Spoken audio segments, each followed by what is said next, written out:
পূজ্যপাদ জগৎ স্বামী প্রভুপাদের কোন শিষ্য দিলাম সকালে আমি আলোচনা শুনছিলাম আর গতকাল মাঝে মধ্যে শ্রবণ করলাম। এক ভক্ত খুব বলবেন সকালে উঠে ভিক্ষা নিয়ে গেছেন, আর অন্যদিন ভগবান কি বলেছে হরে কৃষ্ণ, সঙ্গে সঙ্গে তার মানুষ বলে আরে সকাল সকাল কাজ করার কিছু নাই, এসে বলছে হরে কৃষ্ণ।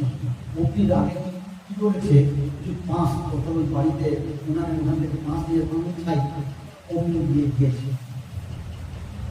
আর উনি ভয়ে মানে পাঁচ নেয়, কিন্তু মধ্যে বলেছেন যা কথা নিয়ে আসবেন, তোমাকে যেটাই দেখে গালিটা দিলেও তো ওটাই নিয়ে আসবে।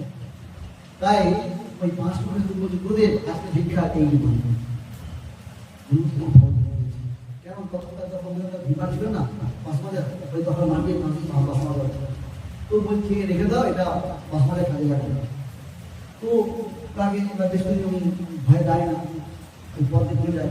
আবার একটু বলে পড়লো আমি ওই কাছে গেছিলে আগে আমার দিয়েছিল এবার দিয়েছিল দুধের যা ছিল। আর সকাল সকাল গিয়েছি আর আবার বলছে হরে কৃষ্ণ, এমন সময় লাভা দিচ্ছি অগ্নি মেরেছি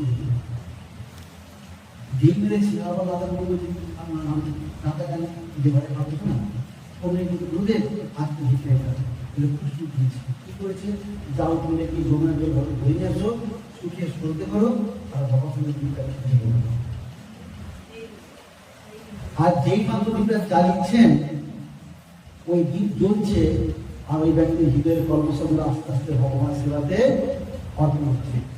কিছুদিন পর জন্মাষ্টমী কার্যক্রম আছে, ওই ব্যক্তির কাছে গেছেন, আজকে যাচ্ছেন না কিন্তু আজকে সাইড যাচ্ছেন, আর ওই ব্যক্তির নামও ভাবতেছেন একজন ভক্ত এসছে, আমি ভিড়লাম মনটা খুব কষ্ট হচ্ছে, আমি খুব নিজের কষ্ট হচ্ছে যে আসছে, আমি বিনতি কিন্তু না বলবো ঠিক আছে এইভাবে আপনার ঠিক হয় না, কেন করছিল না ওর দিয়া বস্তুটি ভগবান সমর্পণ হয়েছে।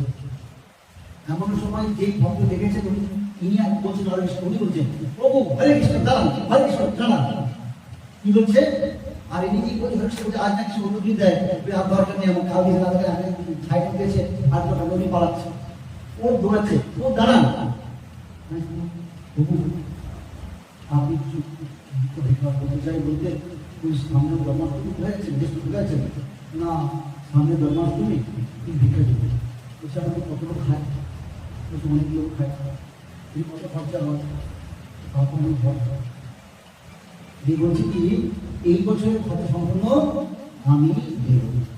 হরে কৃষ্ণ কি বলছে।